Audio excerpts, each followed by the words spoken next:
Right here. Okay. I'd rather than hold them the whole time. That's fine. Okay.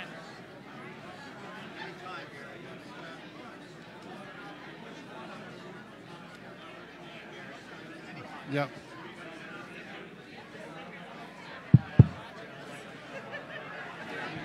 Okay, everybody. Please grab a seat and we'll get the program underway.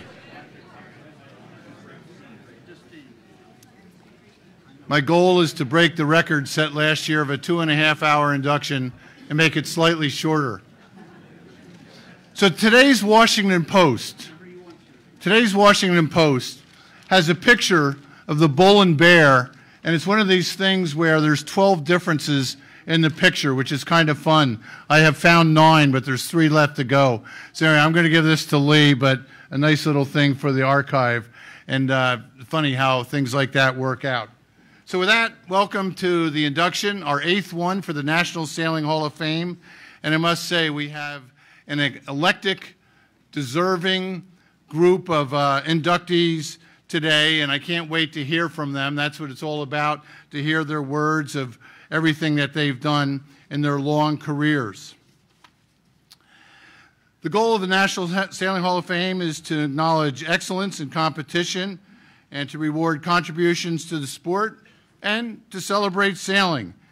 And one of the real missions here is to inspire others to serve our sport. Our inductees have earned this recognition with a lifetime of achievement. And there's no single thing that gets you inducted into the Hall of Fame. It's many things over many years.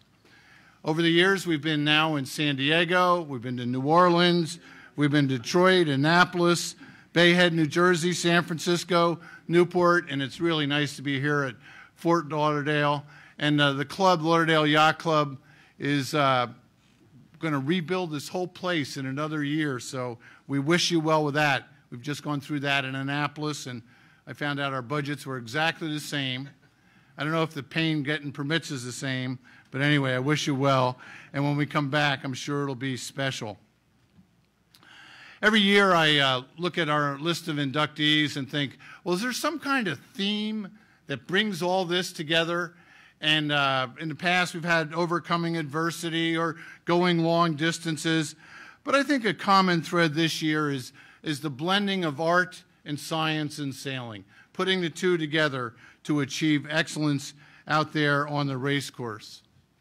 I also wanted to mention, I'm always happy to get to Fort Lauderdale because for 13 years I did the St. Pete Fort Lauderdale race, which I'm sure many of you have done, and you have achieved something when you've left St. Pete, sailed around, getting into that northerly, and arriving here in Lauderdale. Usually at 3 in the morning or some inconvenient time, but the beer tastes just as well when you get to the finish line. I'd like to recognize several of our board members who are here today. Our Vice President, Jim Muldoon. Thank you very much, Jim, for coming.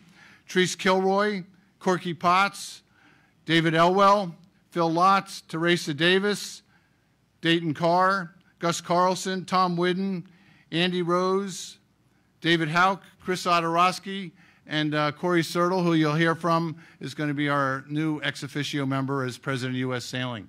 I hope I haven't forgotten any board members, but let's give them a round of applause. Thank you very much.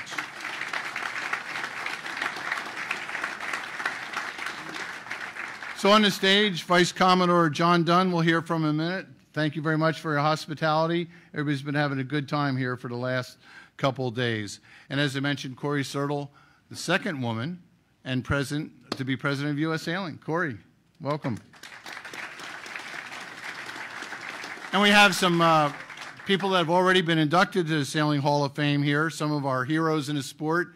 Ed Baird is with us, Peter Harkin, Bob Johnstone, Bill Martin, Tom Whidden, Deanne McDonald representing her father, Bill Ficker, and Therese Kilroy representing her father, Jim Kilroy.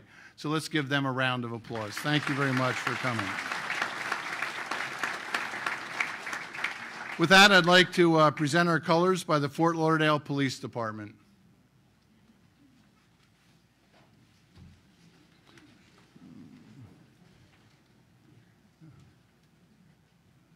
Okay.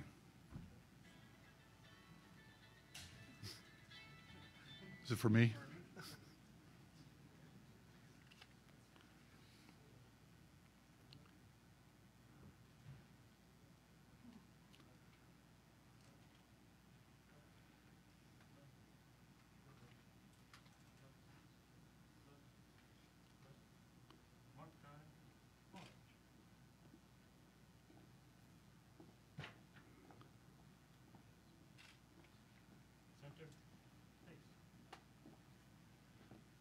Our national anthem is going to be sung by Adelina Marinello. Adelina, can you come join us on the stage?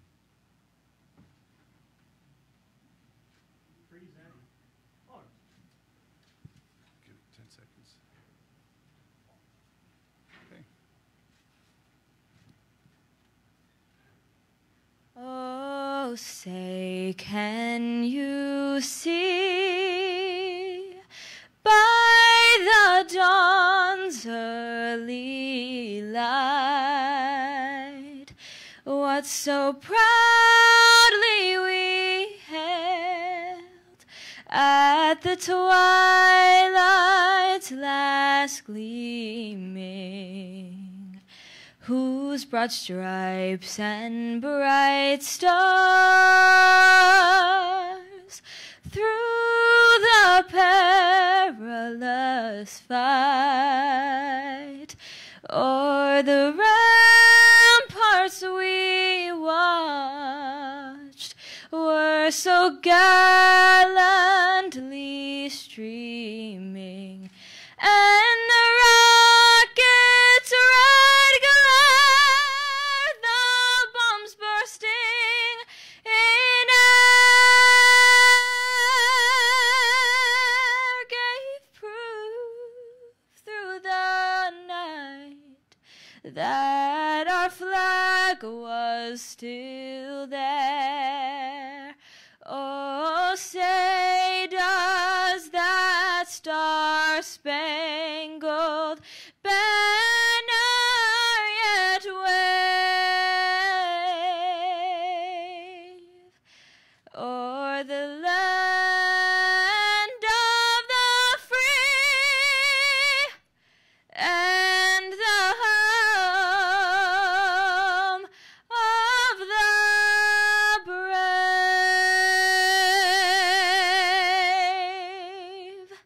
Beautiful.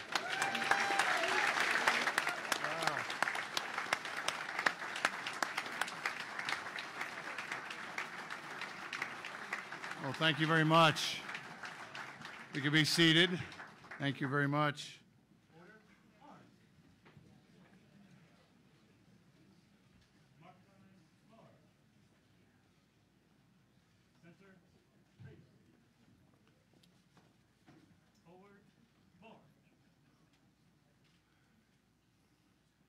Well, I'd like to thank the Fort Lauderdale Police Department for presenting our colors today. Thank you very much, everybody, for being with us.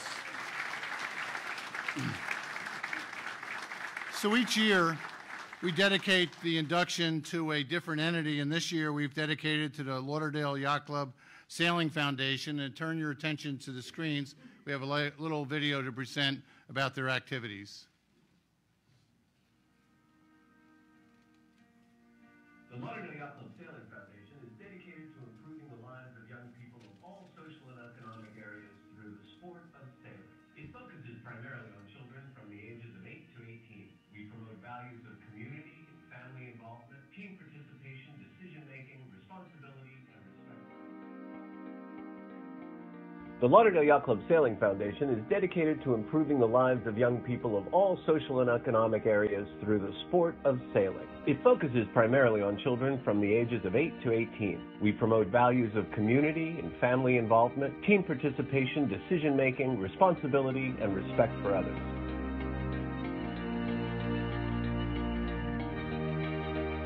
I like sailing because it's a lot of fun. And I like being in the water. Make the boat go where you want.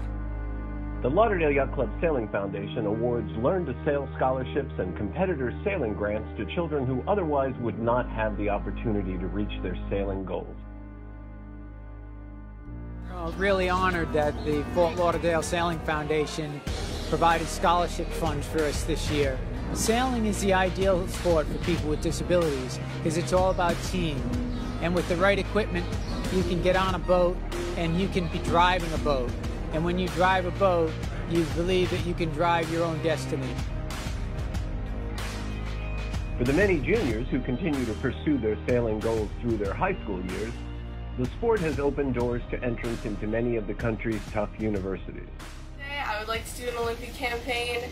Volvo ocean race. So qualify for Worlds. To be a 420 sailor. Go to the Olympics. To make Worlds. Qualify for Worlds. I want to make Worlds.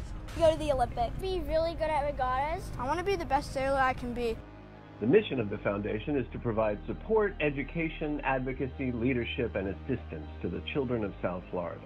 It's hard, it's a lot of training, find people to support you, be willing to go through all of that. To not let people tell you that you can't do it. A lot of determination. A lot of perseverance. Winning mentality. Sail fast. Dedication. Drive and passion. Practice. To be dedicated to the sport. Just the will to get things done. Commitment.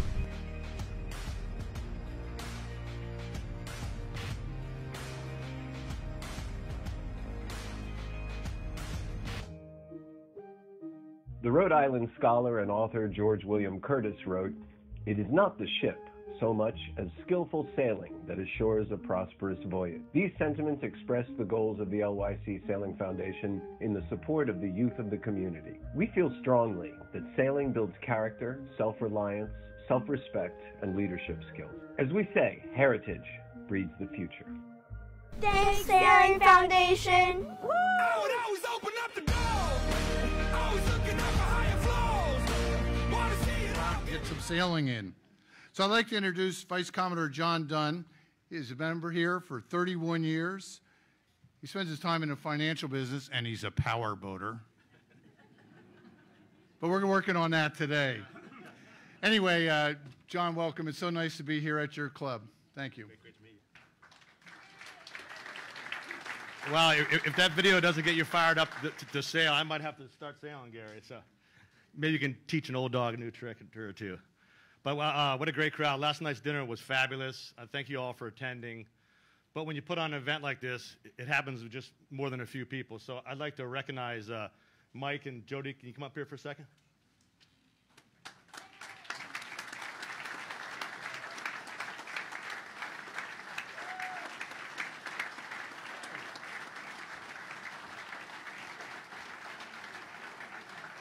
I think it was about a year ago that you told Commodore Bellows that we were going to host this event, right? And you guys have been going since then. And they have a strong committee. You can see by all the people, the sponsors, they were able to attend. That the club and the board members really appreciate everything that you guys have done. So this is from the Lauderdale Yacht Club. That's nice. Thank you very much. Thank you. Thank you, Jody. Thanks, John.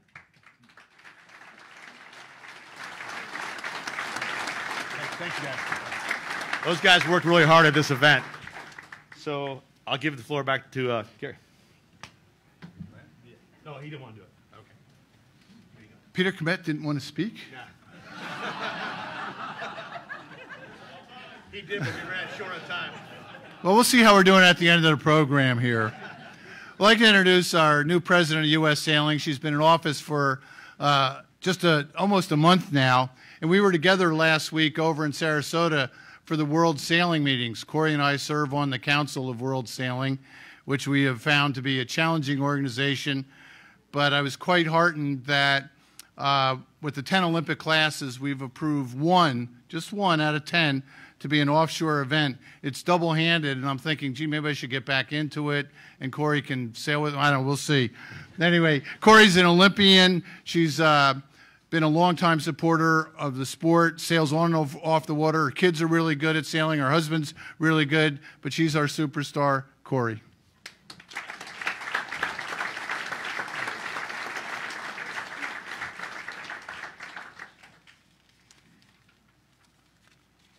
Thank you, Gary, for those kind words. I'm really pleased to be with everybody today and to be in my new role as president of U.S. Sailing and to celebrate all the inductees that are here today and celebrate American success. First of all, I'd like to recognize the past presidents who are here. Jim Muldoon, Gary Jobson, Janet Baxter, and Bill Martin.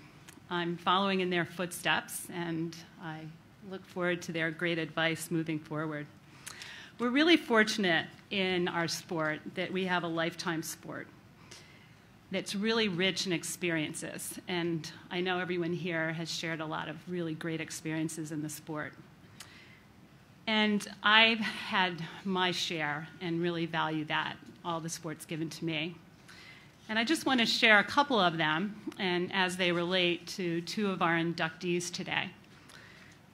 I grew up sailing in Jamestown, Rhode Island, and I was lucky enough to have my parents move there when I was about 4 years old and build a house right in the Dumplings area, overlooking Clingstone and Newport Harbor. And that's where I learned how to sail. I learned how to sail. My dad had a Dyer Dow, and he would jump in the boat with me, and after that, he'd make me go solo in front of the house, laps back and forth across the beach. And then after that, have great memories of sailing Blue Jays in Narragansett Bay out of Connecticut Yacht Club. So I spent my summers learning how to sail and racing on Narragansett Bay. Part of my memory of sailing was just growing up in Jamestown, messing about in boats, doing things like all of us jumping on a sunfish, trying to submerge it and see how many kids we could get on it and still sail it without it tipping over. You know, really fun memories like that. And part of my memories of growing up in Jamestown involved a lot of the people. And with us today are a lot of those people in the Biddle family that were part of our shared upbringing in Jamestown, Rhode Island, and at Connecticut Yacht Club.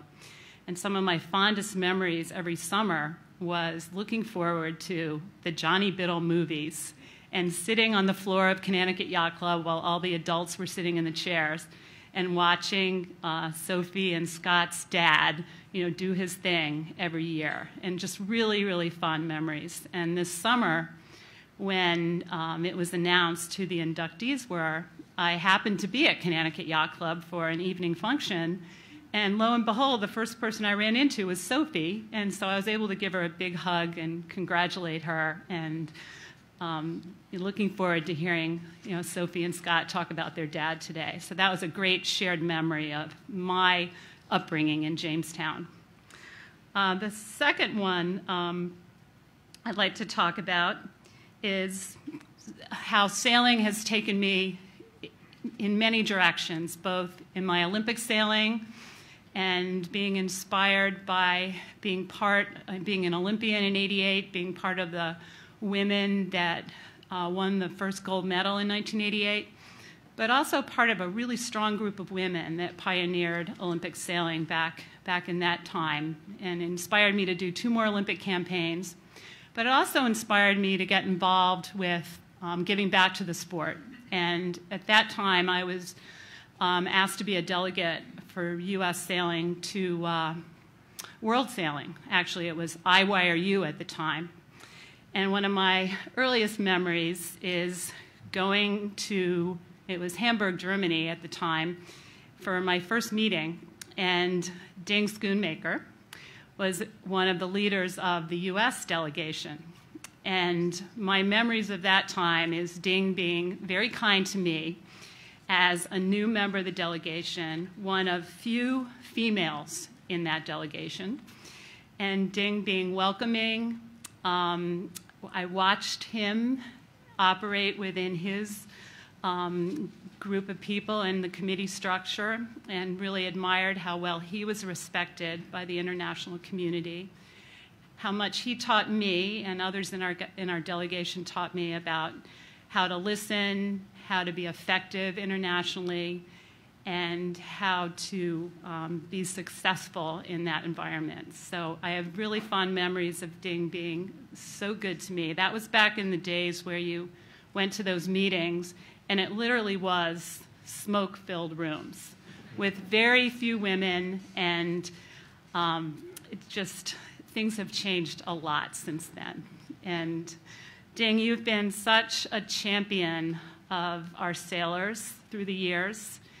And I also was fortunate enough to be one of those sailors who benefited from your vision in creating the U.S. Sailing Center in Miami. And we're very thankful that you had that vision and that you've put so much of your energy and time into that for all of the sailors, not just my generation, but the generations to come. And really thank you for your unwavering support of the Sailing Center, U.S. Sailing, and our Olympic sailors to come. So thank you very much, Ding. Thank you.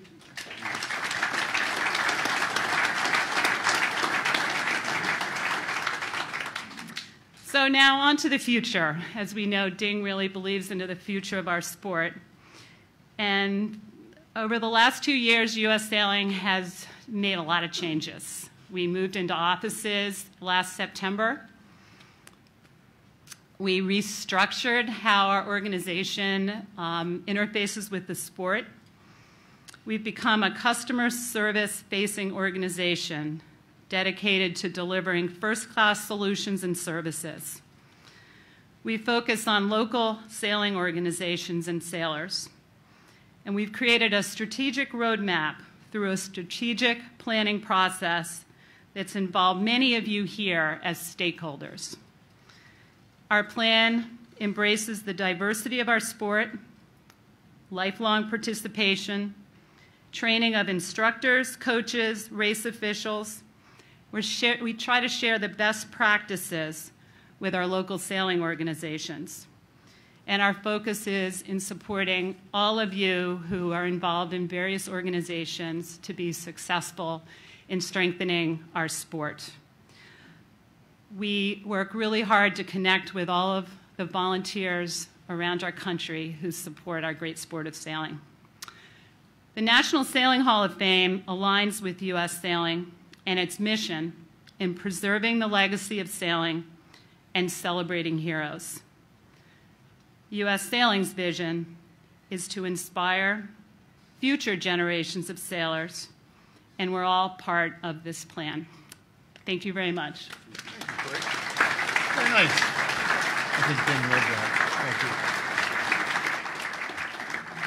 you. Well, thank you very much, and good luck over your next 3 years. I'm sure you'll have a great run. And then you can join Jim and Janet and Bill and I as past presidents, but you got a lot to do between now and then. All right, well, let's get on to our inductions. And to kick this off, I'd like to present a short video just reminding everybody who we're going to induct here over the next hour or so.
John Biddle is somebody that I got to know at the age of 12 in 1962. John came to the Beechwood Yacht Club where I grew up in New Jersey, and he gave his presentation, and he talked about, this is in the fall, he talked about the America's Cup. It was Weatherly winning the America's Cup 4-1 that year, and he had this unbelievable shot, which is etched in my head to this day, of Weatherly catching a wave and literally surfing at 20-plus knots in a 12-meter, hard to do, and getting passed by the Australians. And anyways, an iconic shot that nobody else has of the Australians going by, and they're still talking about that great moment.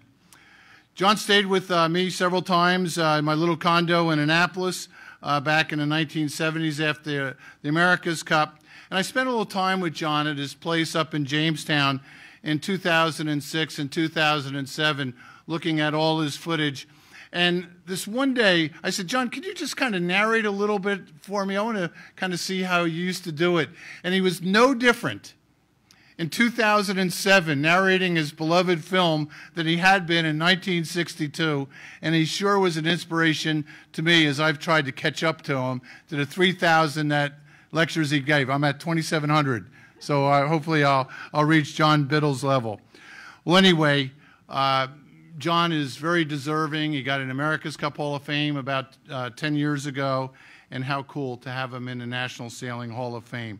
So accepting is Scott and Sophie Biddle. I wonder if you could come up and give a hand, and we'd look forward to your words.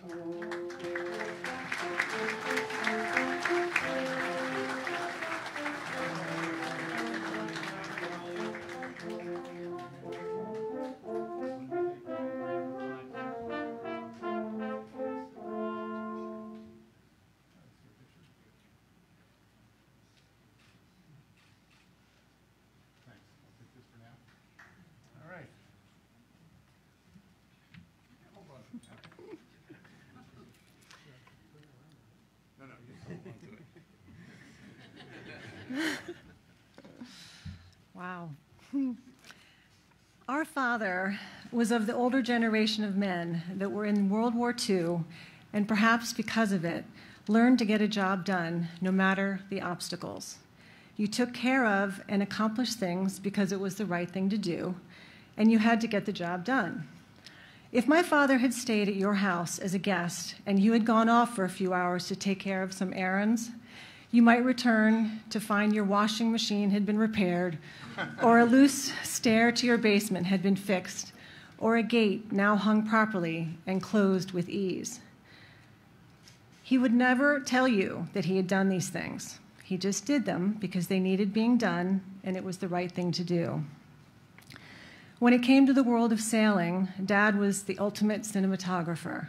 He saw the shot and then did what it took to get it, even if it meant climbing an 80-foot tall ship mast, reaching his 16-millimeter Bell & Howell camera up over his head and shooting down to capture the feel, beauty, and majesty of the bird's eye view.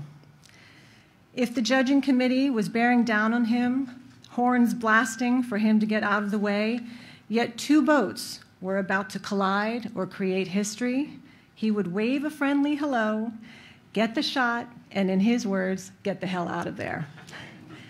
When Ted Turner would shout across an area, "Hey, diddle diddle, here comes Biddle," my father would smile, not so much because Ted acknowledged him, but because he saw Ted as a man who knew how to command respect on a boat and, too, could get the job done, no matter the obstacles.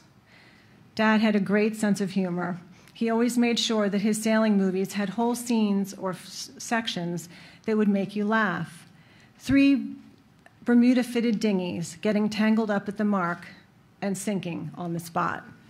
A small regatta of children's sunfishes capsizing left and right. Running out of film just as the sight of a topless woman came into view. His turn of phrases were clever and gave the film's charm. For him, getting the job done meant capturing all the intense moments and giving you the history of what was going on, and yet making sure you had a hearty chuckle as well. One of the many beauties of our father's profession is that in his films, he left us his voice, both artistically and physically. His essence came through then, as it does now, with emphasis, timing, and wordplay. such as in his very first 1956 film, The Bermuda Race, in which he stated, "Ah, yes, here comes our cook now with our first meal, seasick pills."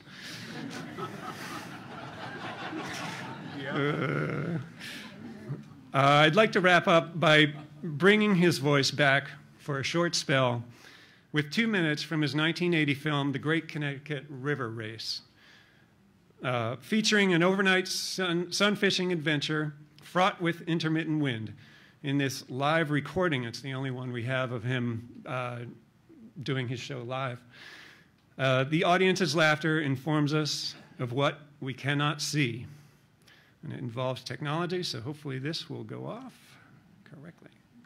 Okay, dear.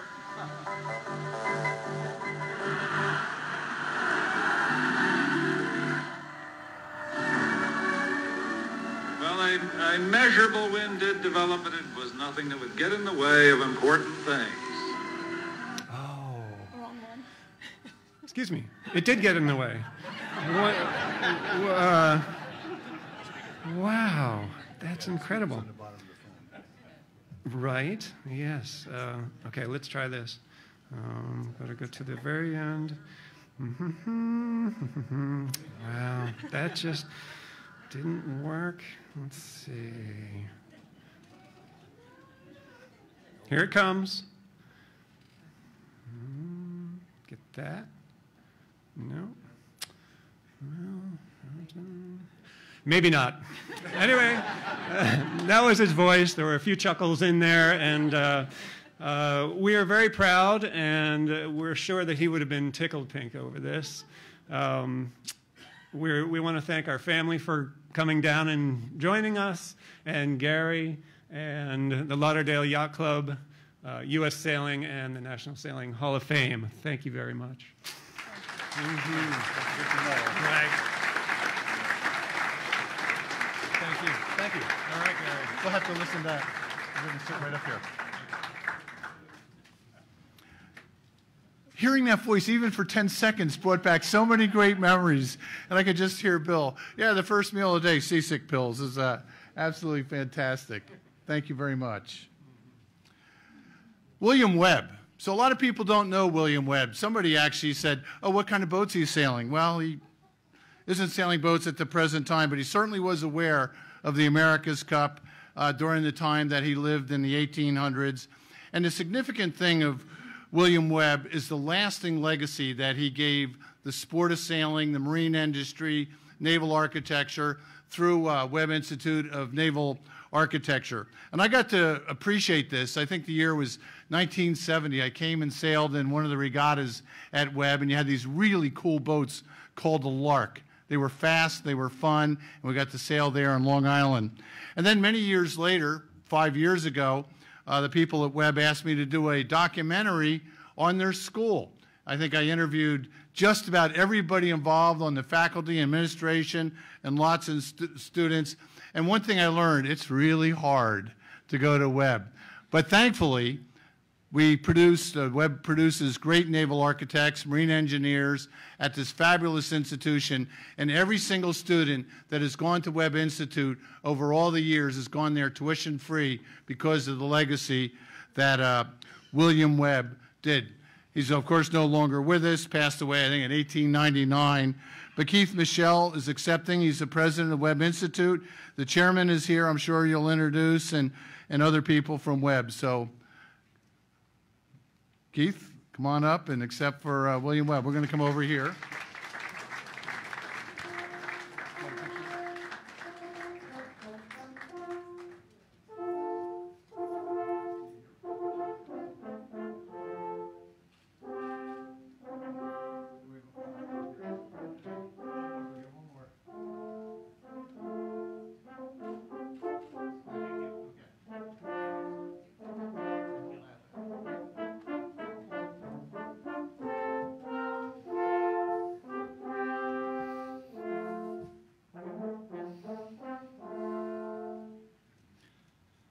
Thank you, Gary. Thank you, National Sailing Hall of Fame. I recollect when Gary did the film on Webb Institute. It was about 5 years ago, and I came down to his office in Annapolis, and We got talking, and we found that we sailed against each other in 1970. I was a freshman at Webb. At the time, I was crewing for Dave Pedrick, the later yacht designer. And Gary pulled out this tattered notebook, which had every race he had ever sailed in. And he looked at it and he said, "You beat me in that race." I think that was the last college race Gary ever lost. William H. Webb was born in 1816 to a shipbuilding family, his grandfather and father having owned and operated shipyards in Manhattan. He apprenticed at his father's shipyard at age 16, and following the untimely death of his father at age 23, William Webb assumed responsibility for the Webb shipyard, at that time on the brink of bankruptcy.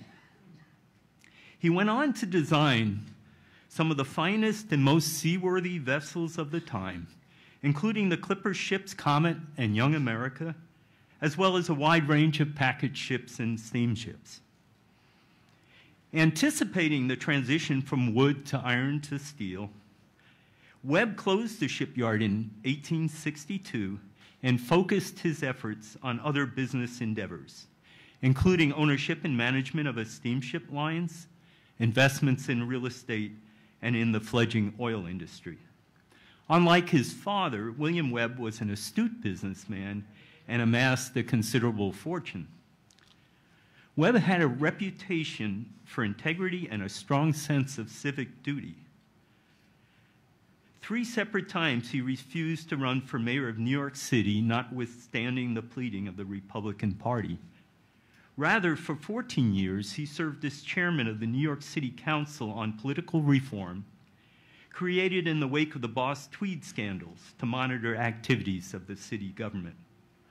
Webb was a benefactor for many of the museums and civic organizations in New York and led the successful construction of the aqueduct that provides drinking water for New York City. However, Webb never forgot his humble beginning as an apprentice shipbuilder and naval architect. In 1889, he has set aside the majority of his wealth to establish Webb's Academy and Home for Shipbuilding. The purpose of the institution was twofold. Webb observed that as ship design became more science-based, the education of naval architects was transitioning from the apprentice system to the university. He wanted to ensure that young Americans without financial means who proved themselves competent and in good character would have access to shipbuilding educations, both theoretical and practical. He also observed that, quote, after long lives of honest industrial toil, many employees of the New York shipyards found themselves, through no fault of their own, reduced to utter destitution in their old age. Webb's Academy would provide a free and gratuitous education for the future shipbuilders and designers of America and serve as a retirement home for New York shipbuilders. By the 1930s, the last of the retired shipbuilders had passed away, and Webb became a college dedicated to teaching naval architecture and marine engineering. To this day, Webb Institute remains committed to the core values established by its founder.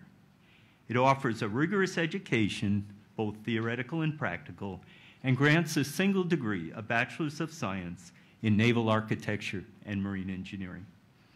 Although William Webb's endowment largely dissipated in the 1920s, thanks to the extraordinary generosity of the alumni and many friends of Webb, the college continues to grant every student a full tuition scholarship. Webb graduates pursue careers in all aspects of the marine field. These include designing naval vessels and commercial ships, and of course, pleasure craft and yachts. Webb graduates have had a hand in designing many of the high-performance sailing yachts produced over the last 100 years, including many of the America's Cup yachts. Many of our students come from yacht clubs. They come up through the sailing, love of water. And if you know any young people that have very good grades and interest in engineering, we are quite selective, but In return, you get a great education free of charge. So please pass the word. In fact, we have a freshman, I believe, who came through the Lauderdale Yacht Club this year, who's now our #1 dinghy sailor and winning a lot of races. So thank you.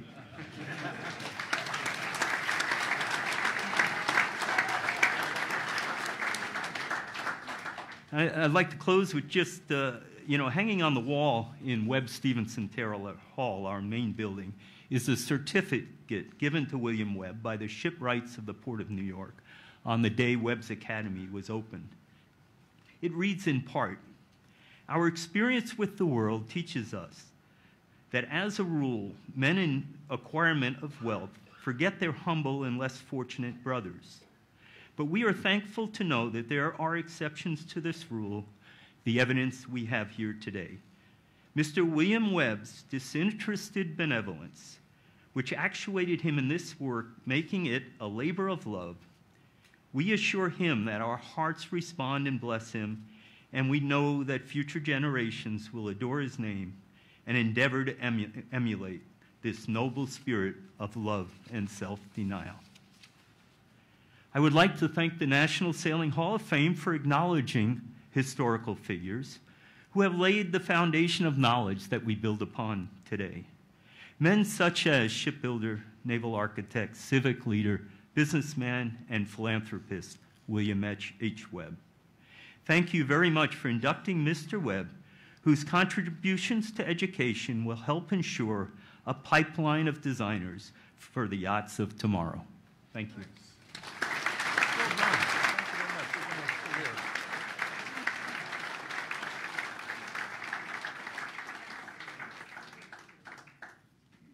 You want to know what fast is?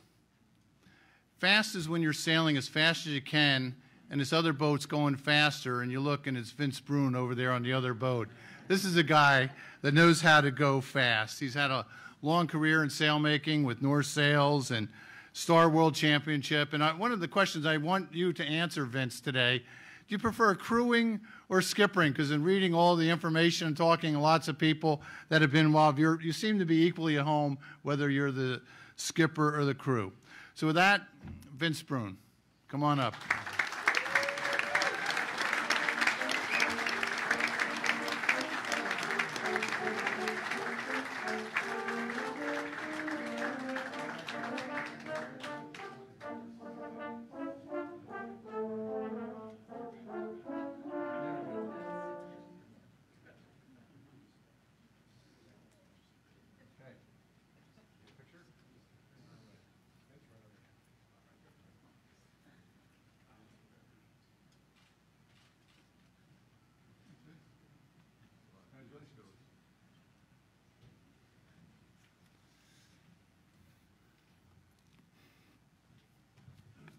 Okay, so last night we have a great dinner, and which, I had an opportunity to see a lot of old friends that sailing career will kind of generate. It's just like guys that you see maybe not very often sometimes, because you have gone to regattas, and then you see them. Could be in Europe, could be here, could be everywhere in the world. And so it was hard to just kind of not feel kind of how lucky, understand how lucky you have been. I'm sorry, I'm getting a little emotional, but it's...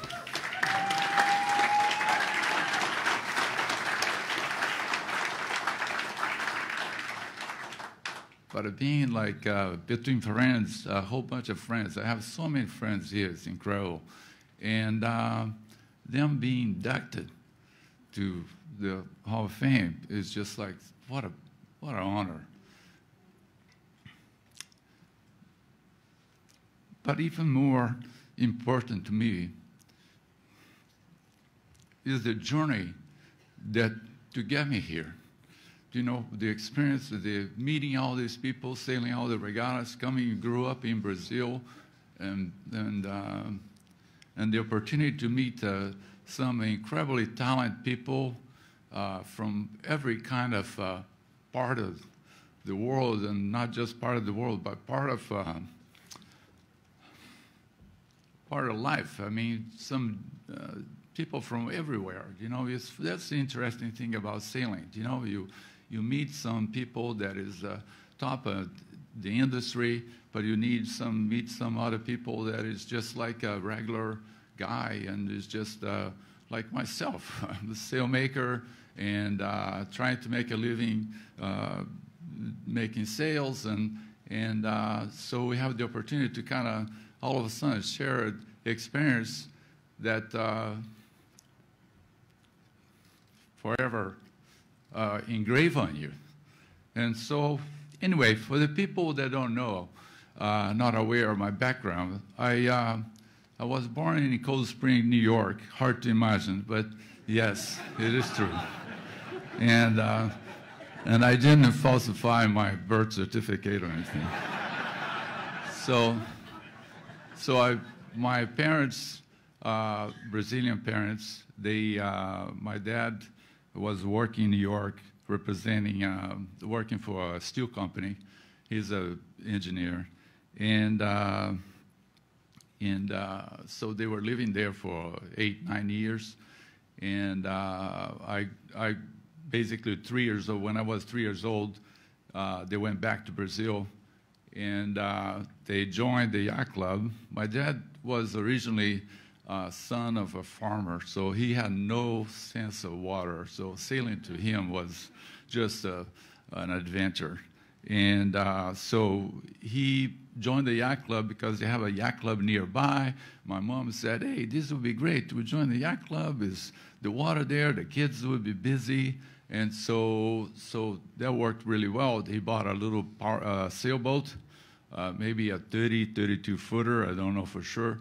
Had a bowsprit, by the way. This is the old days when, you know. So anyway, we cruised all over the bay in Rio. It's called Guanabara Bay.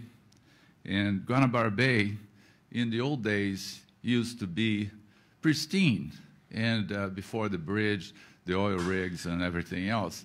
Today, anybody that's been there, like people that went over there for the Olympics, it's disgusting. It's just the water's polluted, everything else. But in those days, I hate to tell you, I'm 71, so you just kind of figure that out. It's just like it was many years ago.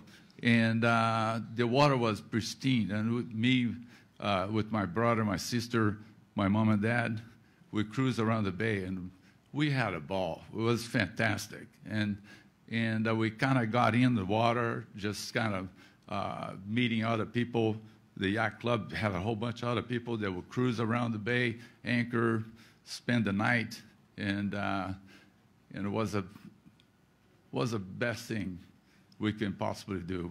And so my dad figured out that this guy is kind of into sailing, so he built, my dad was a real handy guy, and he built a little rowing boat. And we kind of rowed the boat for a little bit, and pretty soon, what are you going to do with the rowing boat? It's just, you can't go very far, and you get tired. So my dad come out with this clever idea to just, maybe we put a mast and put a sail on that boat. And my mom helped organize the sail. She could stitch with the sewing machine. And so maybe the sail making come in from my mom, because she kind of was the first sailmaker I ever met. So anyway, so she built the sails, my dad built the mast, and it's unbelievable how clever, I don't know if it was clever or he just kind of was lucky, but he built the mast real flexible. And so the boat was overpowered with sails. The sail was too big, but the mast would bend so much that basically we never actually flipped over, which was a miracle, because it's just like we didn't know how to sail. So it's just, how can that be possible? But anyway, so we sailed this boat, and we kind of enjoyed so much. I don't know if he was enjoying just because being in the water or just getting away from our parents, but we just enjoy, and we kind of, my parents saw that, and we got a snipe.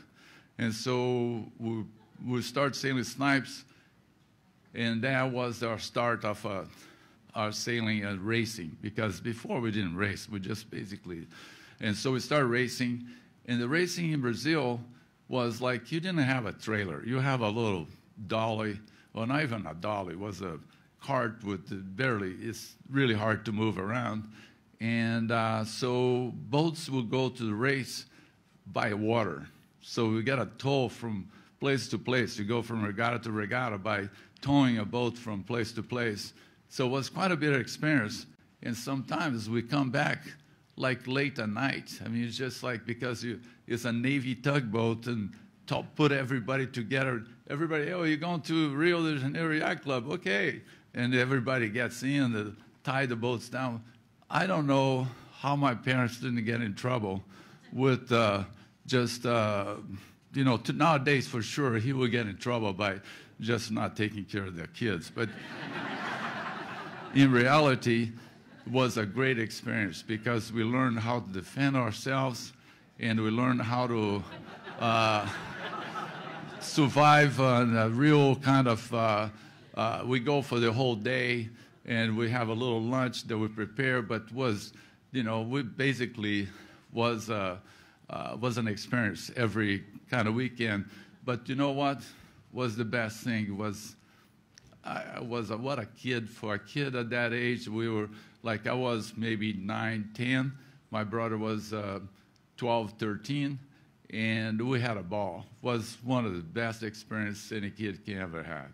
And after school, I went to engineering school, and after school, I didn't like it. I used to work for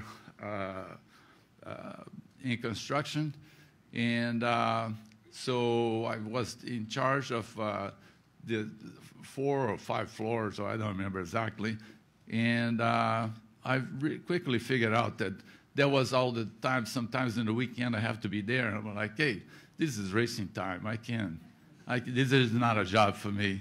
So I decided that I want to be a sailmaker, met Dick Stearns, and started working for Murphy and I in Clearwater in 1975.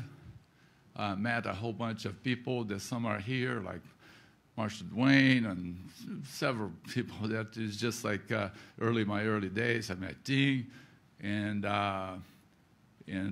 so I started to just get involved sailing lasers at the time, and then sailing a little bit of snipes, and then I got invited by Lowell to go to San Diego, and I moved to San Diego, which I worked for North Sail for 40 years, which was a fantastic career. Lowell North is one of the most honorable guys I ever met.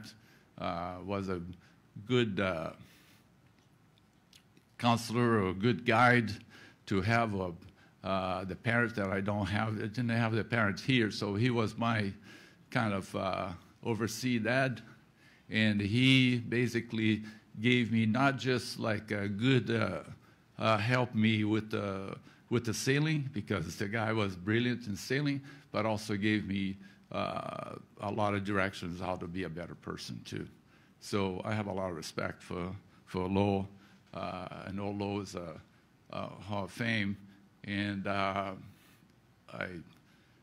he means a lot to me, a Martian. So I have 2 kids, 2 daughters, and Anna Giselle. Anna lives in Copenhagen in Denmark, and she did a graduate school there and met a Danish guy, and so now we have a grandkid, 2 months old, which I'm so happy because it's like one of the best things dad can ever have. So it's like the full circle of life, and we're enjoying being a Marshal. We're enjoying that part now. So anyway, so the part that is to me is kind of key is that sailing brings us is a challenge, like Gary said about how do you get a boat speed, and so it can be very, it's not easy sometimes, and it can be very frustrating, like we all can, I'm sure we all experience that, but it's so rewarding, and it's so, it's the kind of feel-good kind of thing that is when you actually go over there and you have succeed and you have you have a little faster boat or you have a little better speed than somebody else and you do well in the race. And so that and meeting the people that you meet along the way is one of the best feelings you can possibly ever have. Gary asked me before I step here is about the crewing versus skippering. And I think I don't really mind to be on any boat as long as I feel comfortable who I am with. And feeling comfortable meaning that the people that is on the boat has the same kind of goals I have. Because the worst is when somebody has different, they not really organized or they don't have the equipment organized. I'm very detailed about my boat. Like Peter Harkin brought that up early on. I'm very organized about my boat. I don't want to have an excuse about the boat breaking down for some reason that I have control. And so I try to do the homework on everything that I can possibly can.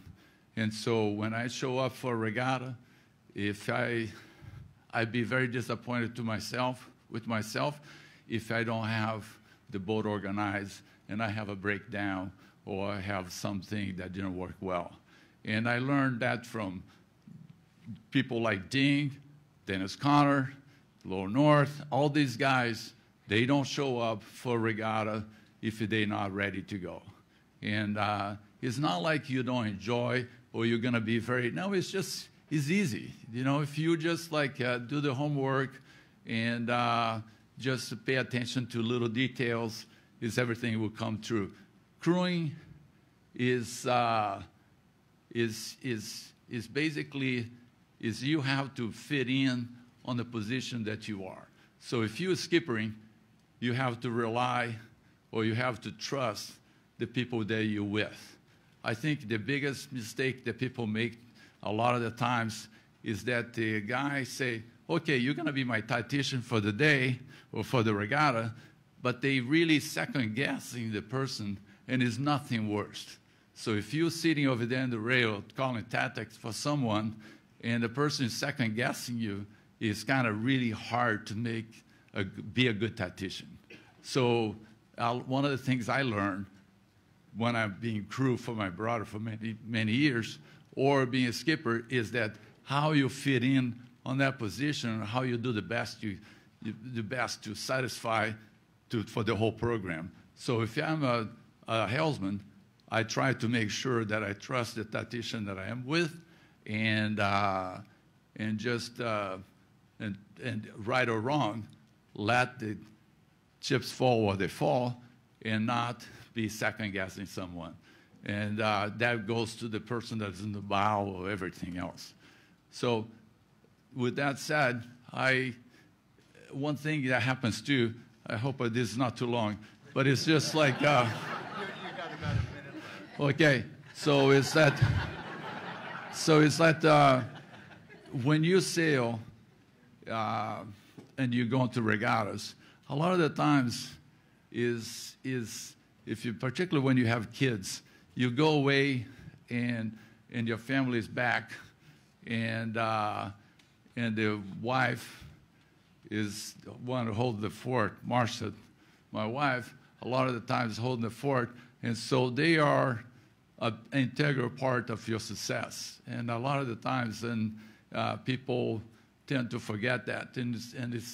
Marcia's been like the many regattas with me. She got a little picky when she got older. She goes, I'm not going to go to this regatta. I don't like that place too well. But in general, she went to me early on. She made banana bread and all kind of things. So this, you cannot be successful without support from your friends and support from your family. So family is a pretty big part of the sport, and I have a good family. I'm real lucky on that respect. With that said, my last comments is that I'd like to thank the National Sailing Hall of Fame and Gary for helping me getting over here, and I appreciate. I'm so honored to be here, and I'm sorry if I somehow my English is not that great. It's a long time. So Well done. Well done. Thank you. Oh, you're going to sit up here.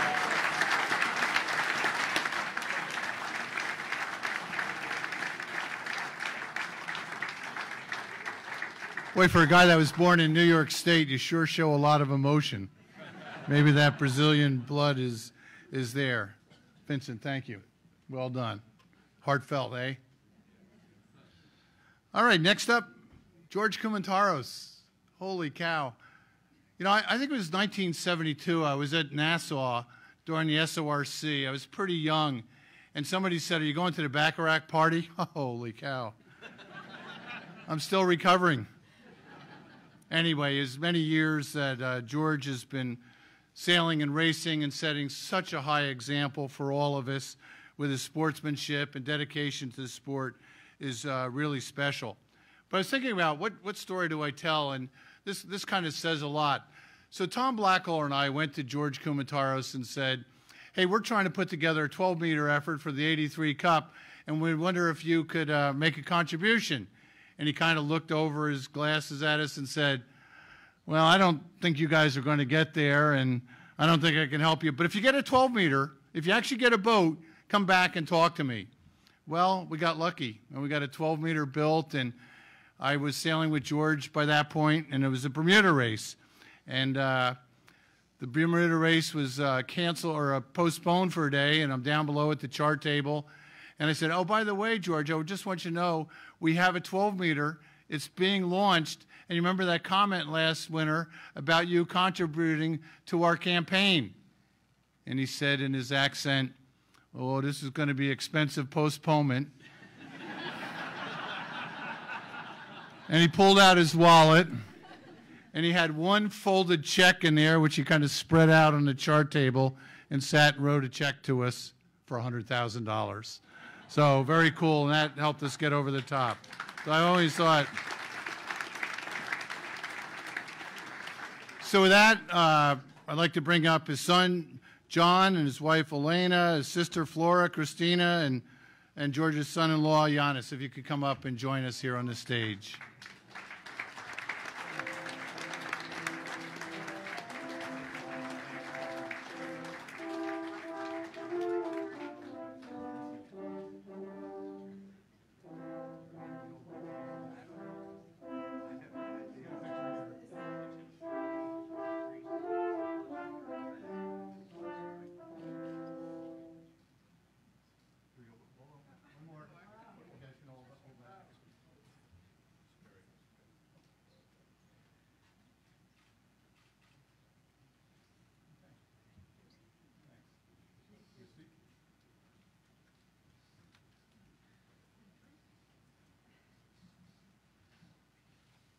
You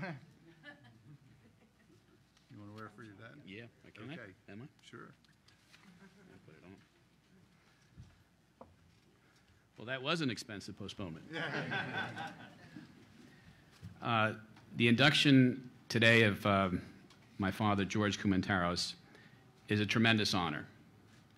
He would have been really, really proud.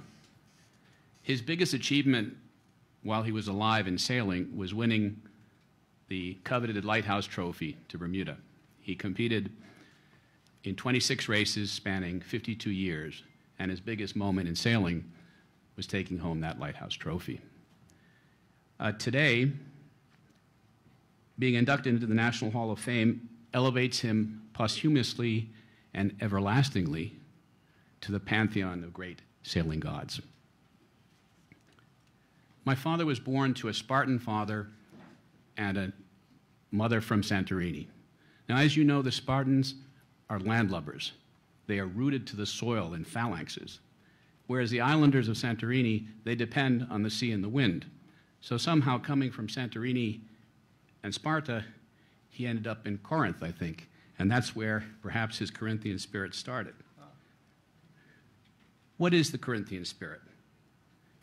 It's an attitude of fairness, determination, and winning or losing gracefully, displaying exemplary sportsmanship, behavior, and conduct in sport.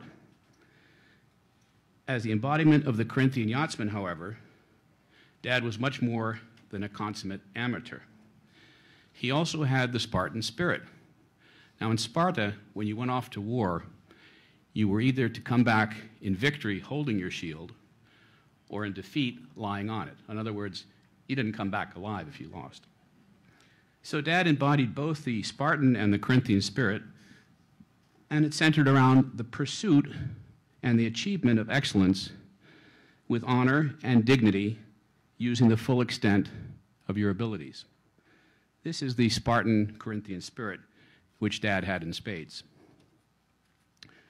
George began sailing at the start of the 1950s. He loved the sea, the outdoors. He was a capable sportsman and came from a maritime background in business. So sailing quickly became one of those hobbies, one of those things outside his business and his family in which he would pursue and excel. He acquired his first boat in the 1950s, and soon after, in 1952, built his first yacht, the Baccarat, a 52-foot Sparkman-Stevens design yawl.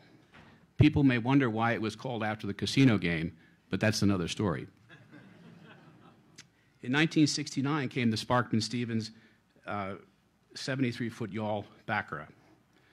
The Baccarat, beautiful and timeless, is still being raced in the Aegean by the third generation of the family 50 years later, with her sleek and elegant lines. Thus began a tradition of fast and sleek scratch boats. Dad liked being the scratch boat. It allowed him to return home like Odysseus, first across the line to his beloved Penelope, Sophie, equally beautiful, gracious, and who was always waiting for him at the finish. Today, my mom, Sophie, could not be here because she threw her back out last night, getting the number 2 on deck. But for those of you that know the Baccarat and Boomerang program, 50% was the sailing and the racing, and the other 50% was the après sailing. And that was my mother being a tremendous and gracious host. And for 63 years that she was married with my father, she's been wonderful. So we miss her dearly today, but she'll get back on the plane to New York together. So sailing consisted at that time of races in Long Island, New York Yacht Club cruises, the SORC, Aegean rallies, and of course the Newport Bermuda race. Weddings, christenings, holidays, graduations were all organized not to conflict with the racing schedule, which permitted the family to participate. Memorial and Labor Day weekends were not for tennis, and not for golf, and not for the barbecue. We knew that we were going to spend the majority of those weekends somewhere between Stratford Shoals and the Plum Gut, on the Connecticut shore or the Long Island shore. The perennial debate. In 1978, Dad built the 65-foot sloop Boomerang at Director's Yard in Mamaroneck. Now, if you knew both my dad and Bob Director, they were really strong engineers, and they built things like you'd never believe. The first Boomerang was a floating tank. And actually, thankfully, because her first ocean race, in fact, my first ocean race, was the 1979 Fastnet race. And we began that race, and the navigator said, "Oh, it's going to be a force 4 to 6. We should be back by Monday." Well, 30 hours into the race, Dad called an all-crew meeting on deck. He showed everyone the barometer, which was looking like a downward staircase. And he said, "Boys, we're going to be in for a bit of a storm." And he signed each of us to a buddy to whom you were to be tethered the whole race. And he pulled me aside then, and he said, "John, you're going to stand your watch like everybody else, and you're going to do your duty, and you're not going to let me or your teammates down. And then he proceeded to tether me to Ted Tedesco, who was close to 300 pounds.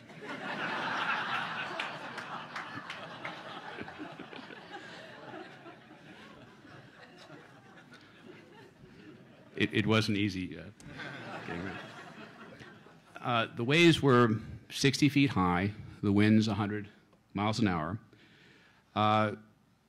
17 people were lost at sea during that race.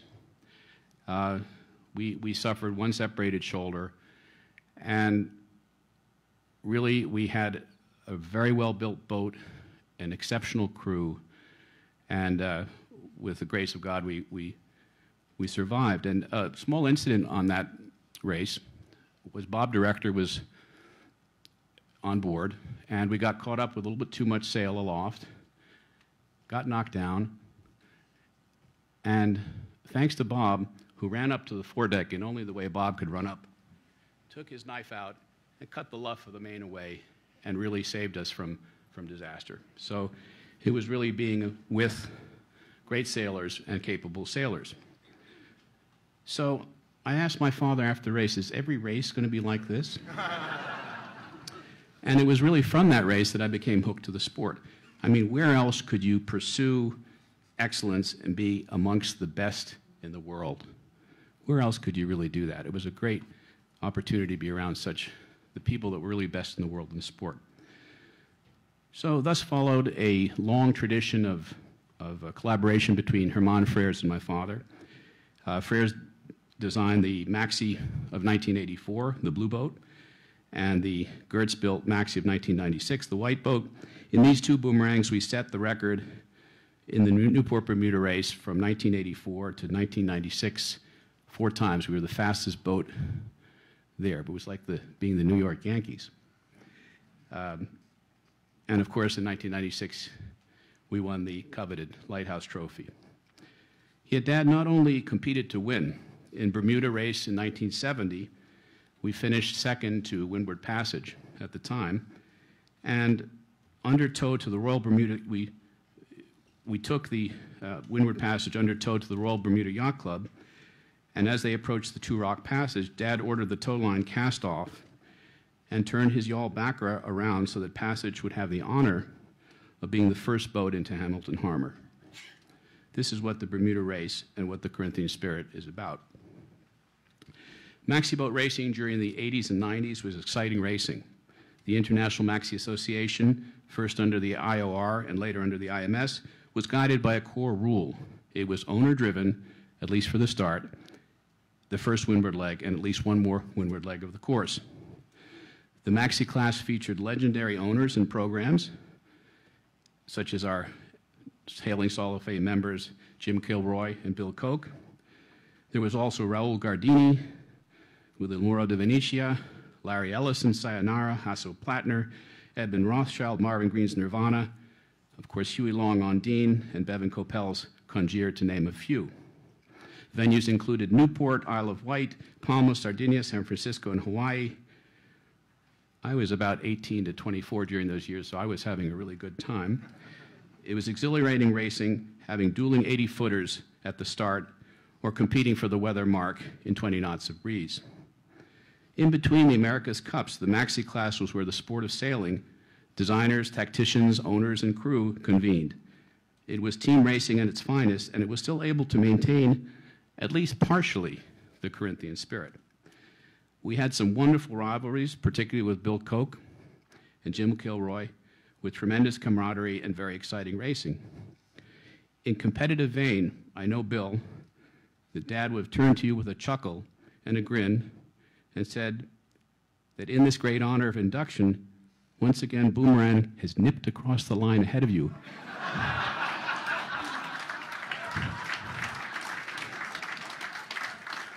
Even if it's only alphabetically. And no doubt with a very large presence in the owner's meeting room where there were some tensions, my father had to use his best international diplomatic skills to intermediate conversations in Italian from Raul Gardini to English between Bill and Jim and Larry Ellison over the rules of engagement. But win, lose, or draw, we were required as part of the team to show up at the prize ceremony properly dressed to honor the victor and, most importantly, to honor the sport.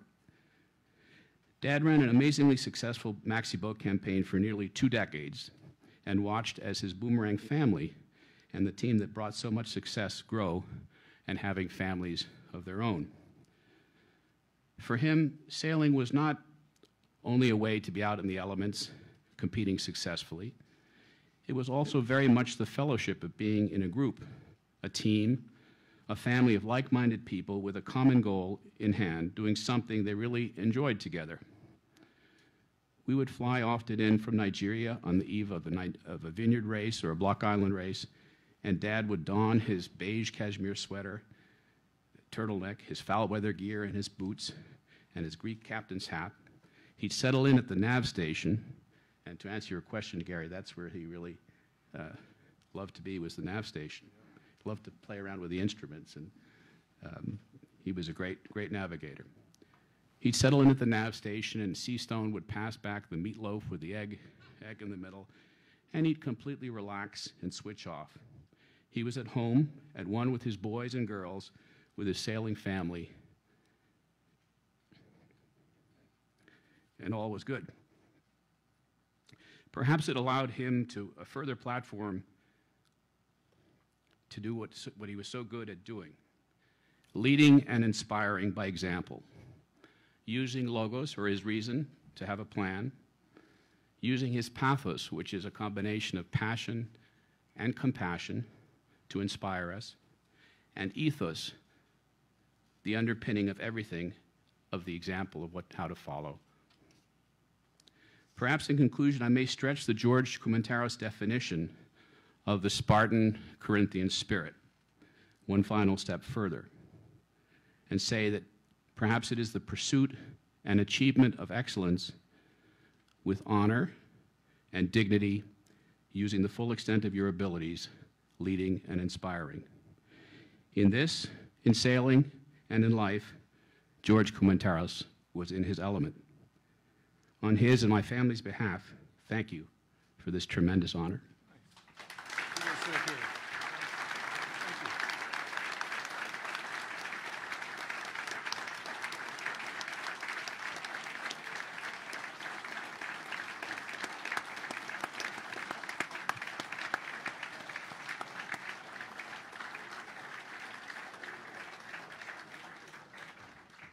Well, John, I know you have a lot of supporters from the Boomerang family here, and share that with you. What a wonderful speech. Thank you.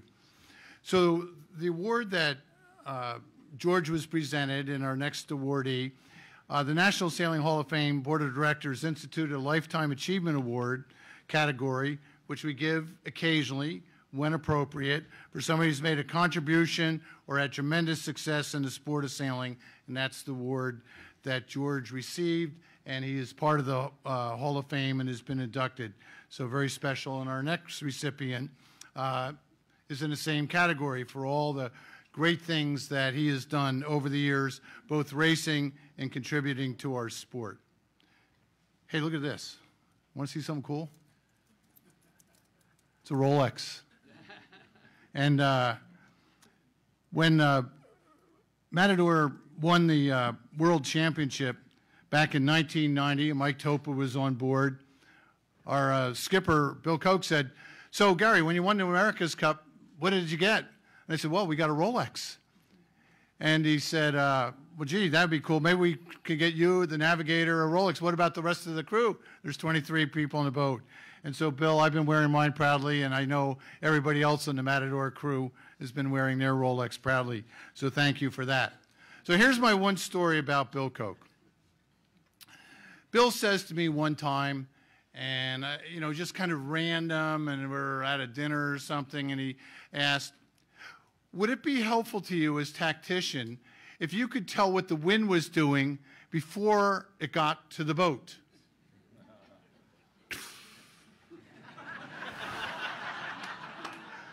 Speaking of smoke-filled rooms.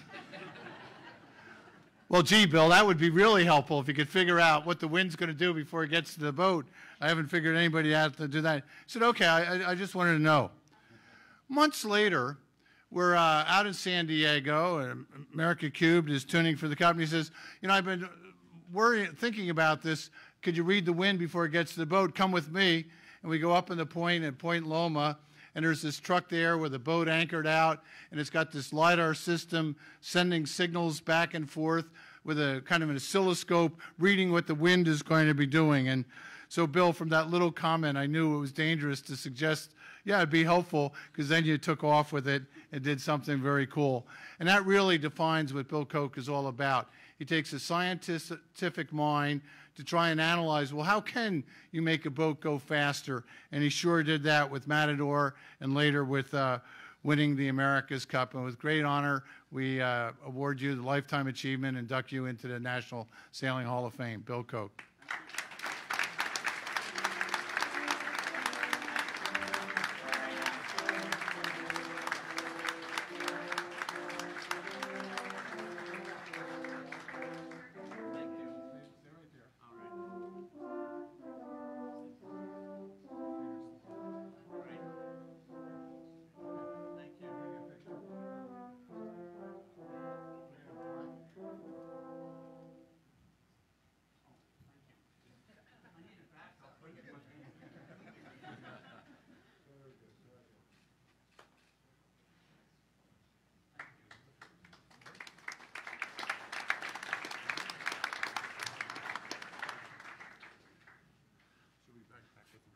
Thank you, Gary. I should tell you, pardon me, I'll read your notes. Gary taught me a lot about sailing. I only took up sailing when I was 43 years old. But before that, I should tell you, I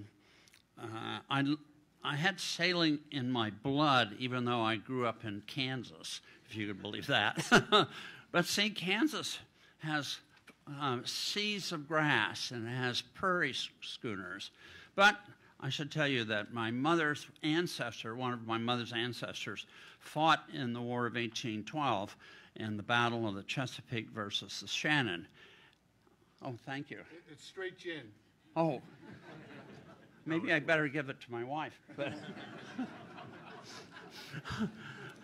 well, anyway, my ancestor, Captain Lawrence, died in that battle.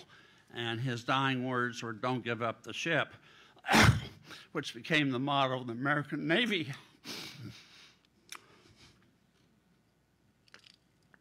And then my father, who was born in a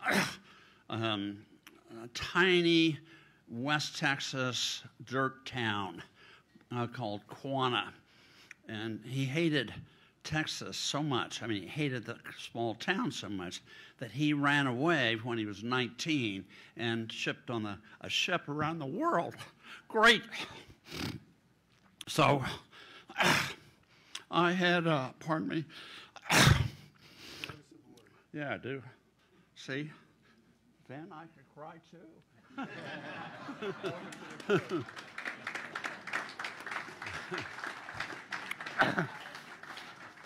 Well, anyway, so when my parents sent me to a military school because I'm a recalcitrant brat. Excuse me, I didn't use that word. I meant flunking out of middle school. So I was sent to Culver Military Academy in Indiana.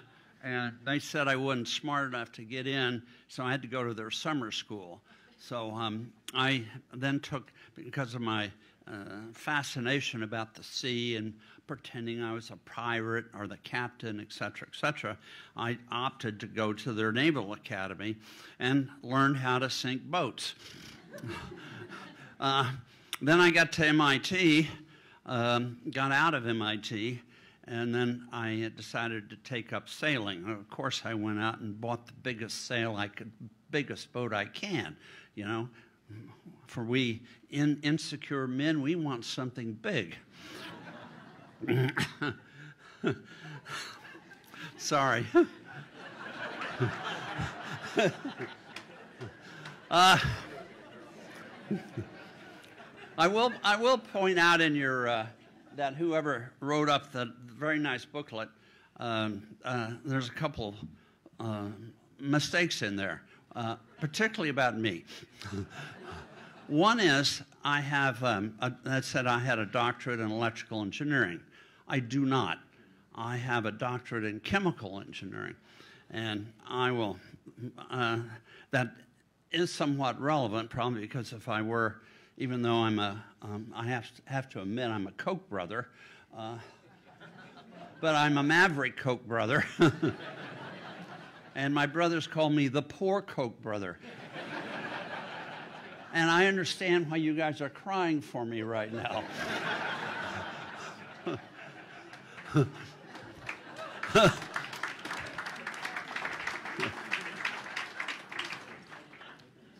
Well, anyway, I was sitting in one of my thesis supervisor's office, who happened to be 95, and he also taught my father, which was interesting. And he said, "Now, Koch, why do you want a PhD?"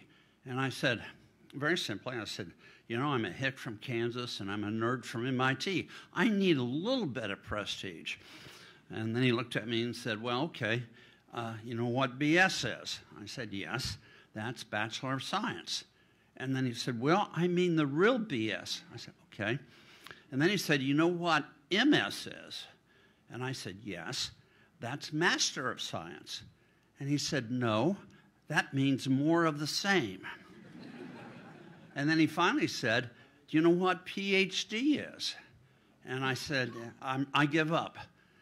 He said, "It's piled higher and deeper." So I changed my title from PhD to SCD. So I had a little bit of, I wasn't piled higher and deeper, although some people may think so.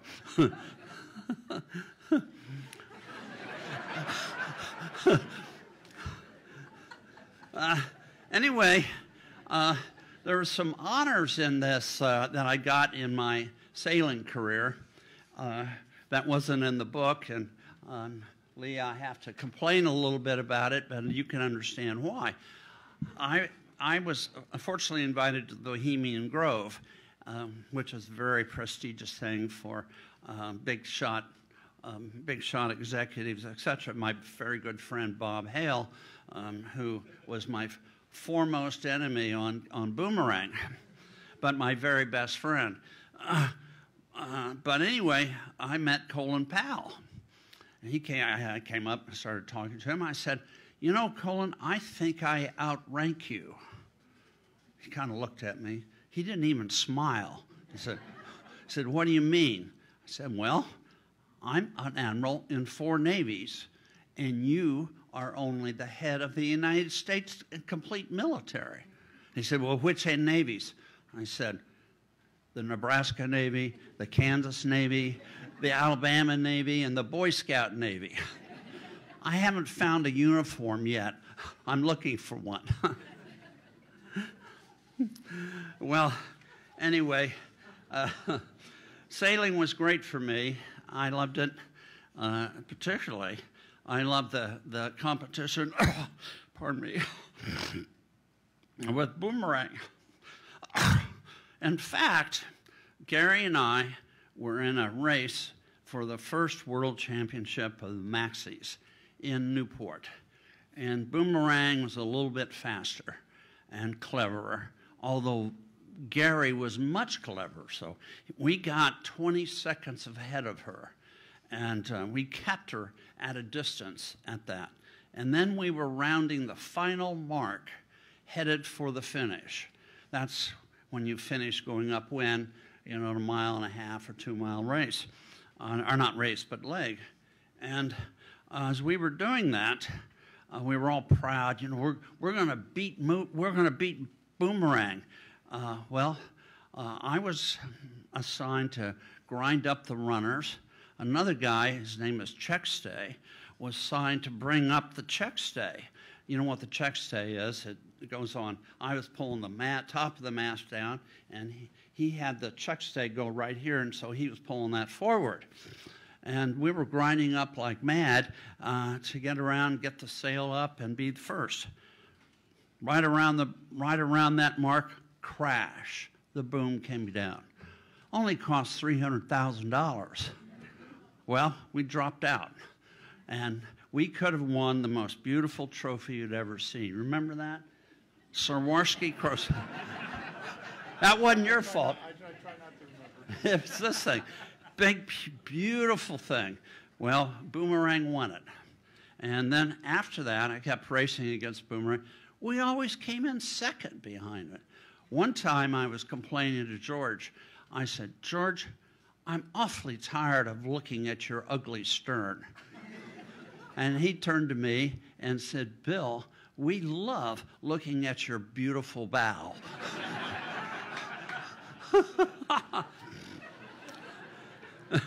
Well, anyway, I don't know how many years it took to always come behind second. Well, when Raul Darghini came in, we maybe started coming in third. But we had such a good camaraderie with Boomerang that we would have parties together. And that was actually quite unusual because most of the guys, you know, particularly the big egos of the owners, I'm not having meet with those guys. I'm going to kill them, blah, blah, blah. I could go on and on about it. But we had one particular party. You remember the guy's house? Were you there, Gary, at that party? No. Yeah. Yes? It was a famous author's house in St. Thomas. We rented it, and we had a big swimming pool. And I had a fetish about uniforms. And as a matter of fact, I got Jim Kilroy's pretend wife at the time. I'm sorry, Teresa. She knows exactly what I'm talking about. That's EB.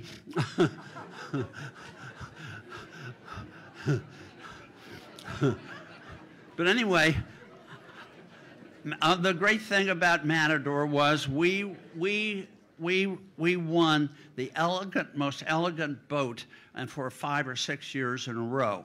In fact, EB went out and tried to buy a whole lot of fashion stuff to beat us, and we still beat them. Well, anyway, somebody sent me some pair of sailing underwear from Korea. And I said, you know, we have socks, we have shoes, we have the jackets, we have the pants, we needed underwear. So I ordered a whole stack of this underwear and gave it to the crew. Well, when Boomerang came up to have the dinner with us, and I'm afraid, you know, I have to John to tell you more about the story, because what his father said. We had all of our crew in the Matador underwear doing a water ballet.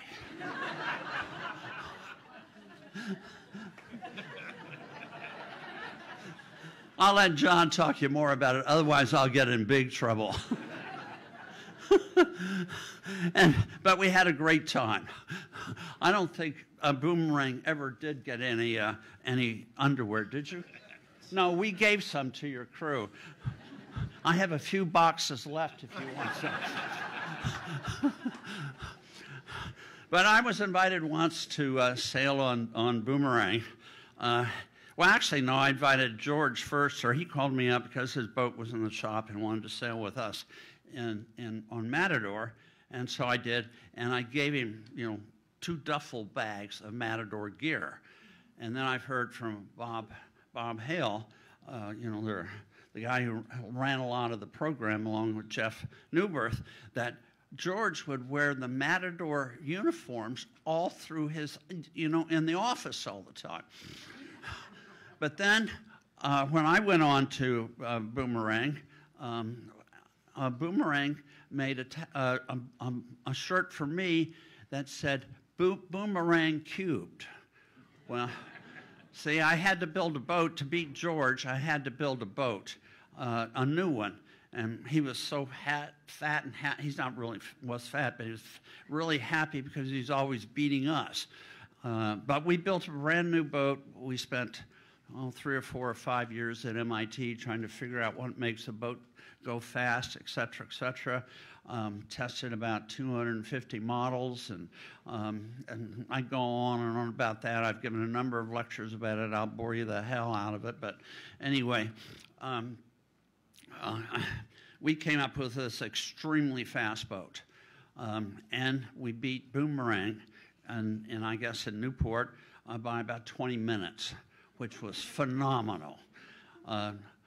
Bob's came by, said, "Nice boat, Bill."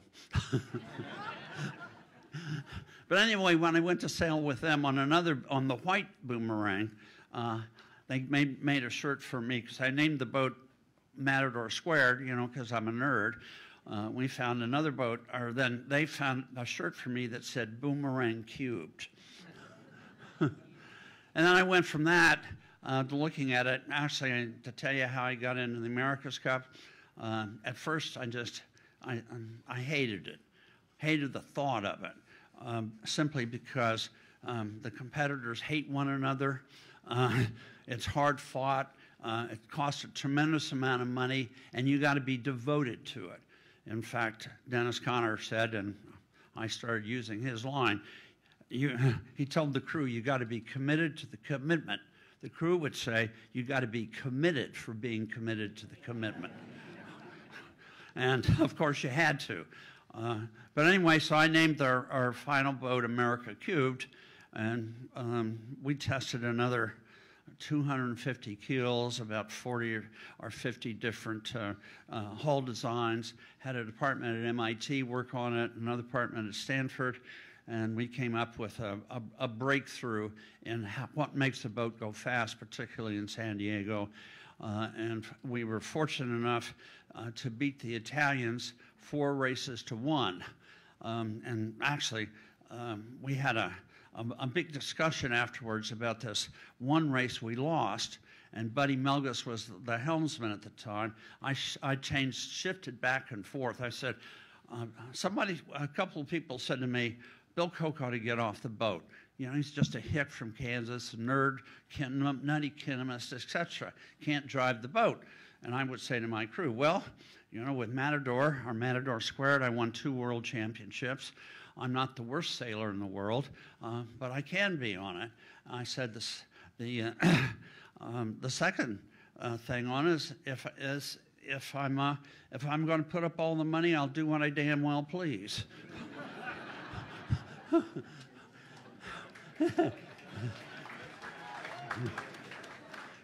And the third thing is that if I'm on the boat, I could see what is happening. I don't need an interpreter. And there's a great joke about it. Excuse me, and am I talking too long? Yes?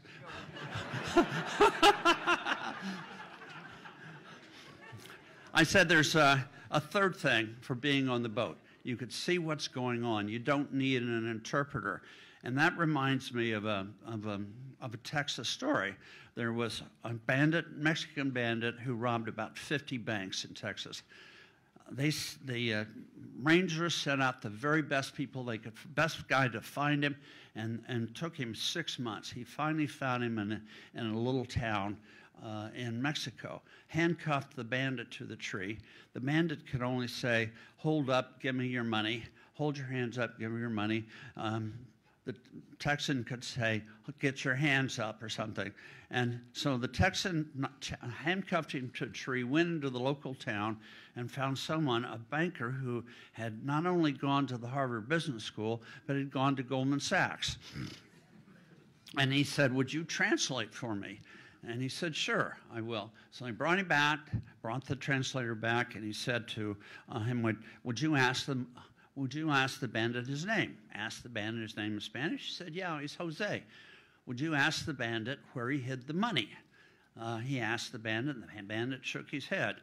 The Texas Ranger pulled out his .44, stuck it in the ear of the bandit, and Jose's here, and he started saying, if you don't tell me where it is, I'm going to blow your brains out all over your backyard here. And, you know, a lot less polite words than I'm trying to use. And then the bandit started crying, And after it was translated, and he was saying, yeah, you know, I'm in a very poor area and a very poor family, and I really have to, the only way I could support my extended family was to go out and rob the money from these easy banks in Texas. And then he finally said, well, the guy said, well, the guy's going to kill you if you don't. What's the answer to it? He said, I hid the money in the town well. Then the banker looks up to the Texas Ranger and says, with tears in his eyes, Jose says he's not afraid to die. So that was the reason I got on the boat. I had it. I could see what was going on. Now I'll shut up for a minute and just say I have, you know, the only way I could get my kicks on the America's Cup right now, or get my kicks out of it, well, my wife has only won her 14th golf championship. I had to beg her not to take up sailing, and when she did, I retired. But anyway, what I'm doing now is I'm an obsessive collector, and I'm collecting as much America's Cup items as I can. It's up about somewhere between 10 and 25,000 items. And so I want to have some way to put together an America's Cup museum. I don't want to pay for it all. But anyway, I'll shut up. Thanks a lot very much. And wait a minute, I want to do one other thing. Sorry. I want to make a toast to George. It goes like this. They're good ships. They're wooden ships. Ships that sail the sea. But the best ships are friendships. May they always be. Sorry. Thank you, Will. Sorry. Go to chair. Thanks. Go to chair.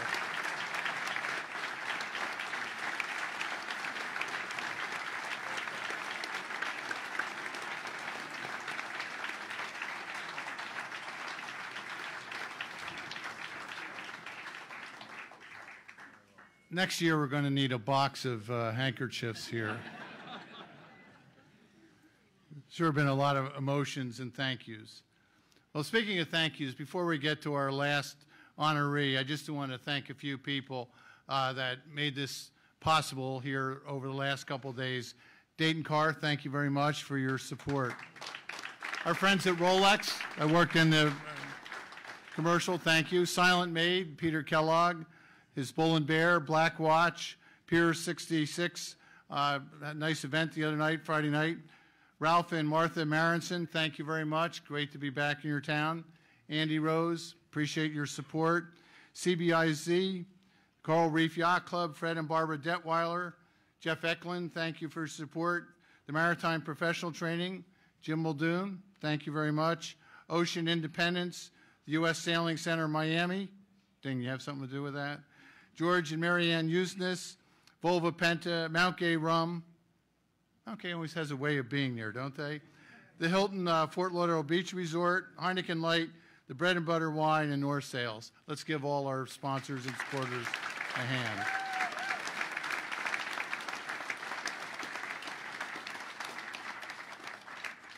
Well, I'm going to echo what Corey Sertle said in the beginning of the program about our next honoree, Ding Schoonmaker. Ding is a great yachtsman and sailor. It's outlined in the booklet, but he sure did an awful lot for the sport of sailing, getting young people out there, our Olympians out there, the Miami Sailing Center.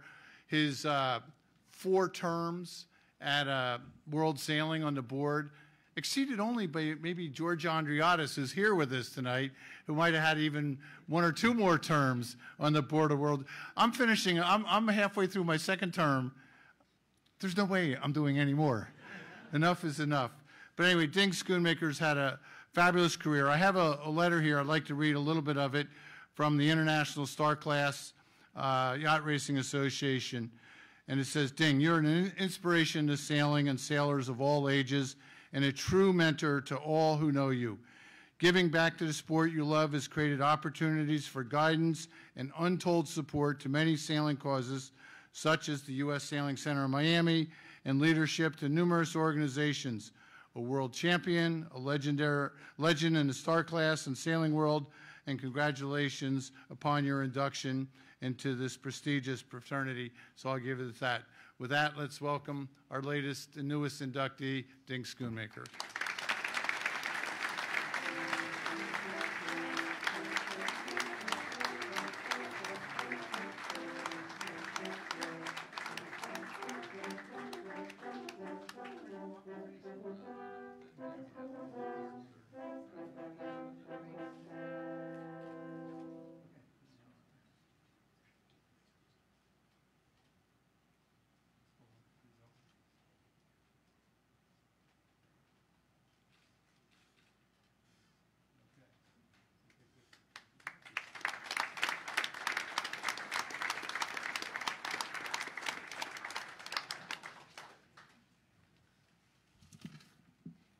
Gary, you're a tough act to follow. I'm so pleased and honored to be part of the Sailing Hall. I'm so pleased to be included in the Sailing Hall of Fame. And one of the things since, I've got to get my glasses.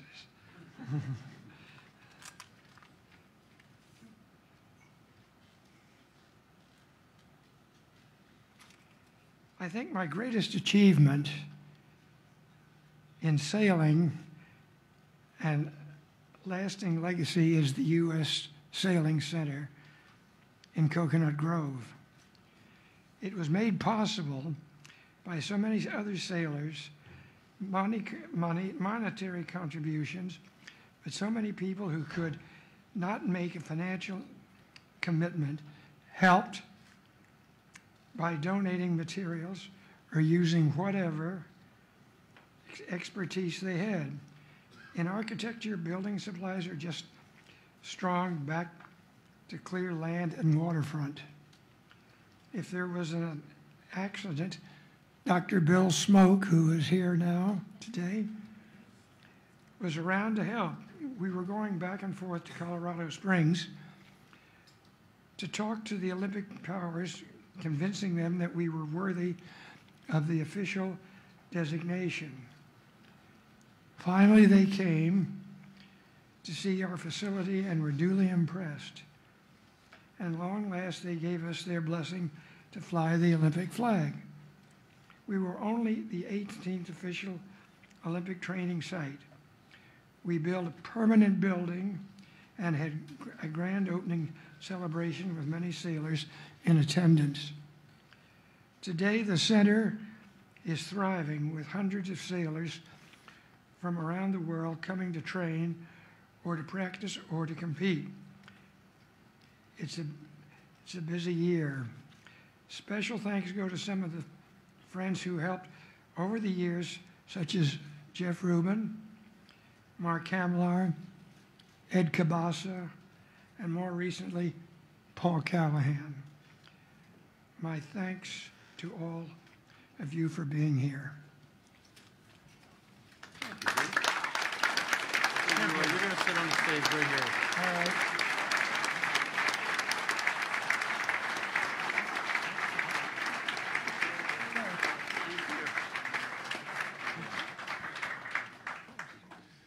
So this brings us to the midpoint of our induction ceremony. Now, a couple more thank yous. In addition to Jody Lewis and Mike Topa from the Hall of Fame, we are appreciative of all the work. Sandy Sloan, Dee Jump, who are with us, Maria Buesler. Thank you for being Vanna White here. Dan Walker, Treese Kilroy, and Chuck Bullock. Thank you very much.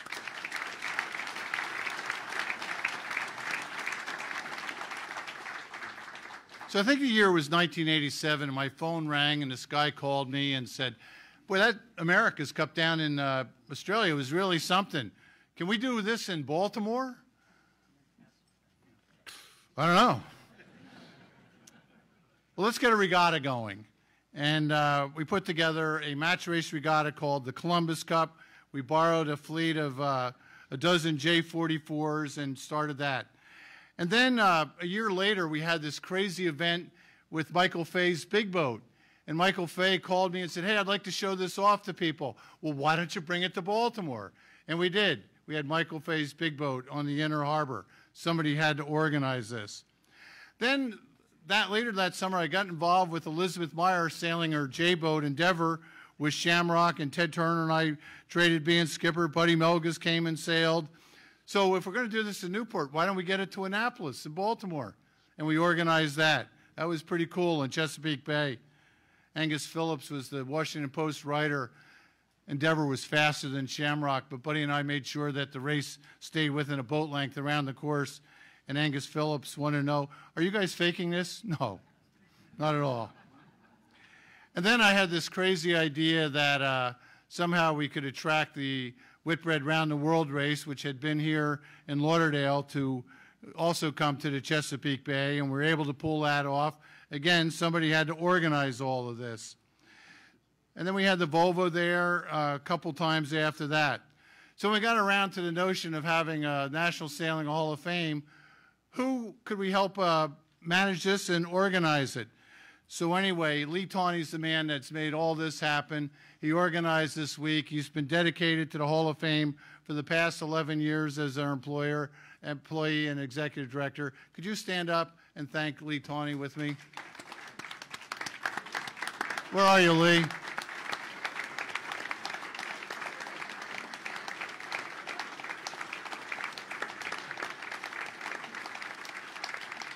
All right. Well, thank you. And Lee, we've got we have kind of a clock set for you from Weems and Plath, but the thought of dragging it down so you'd have to drag it back, I'll get it to you in Annapolis next week when we're back home. Well, I think I've covered everything. Thank you very much for coming. I don't know if we broke the record or not, but they were sure heartfelt speeches, weren't they?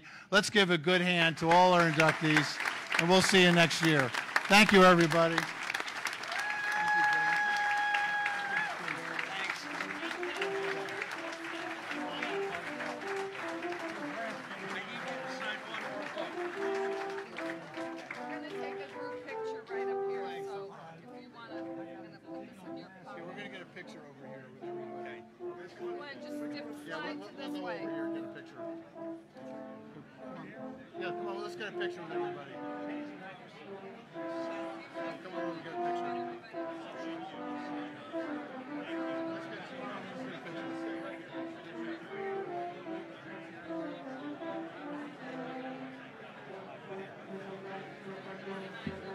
I got to present this.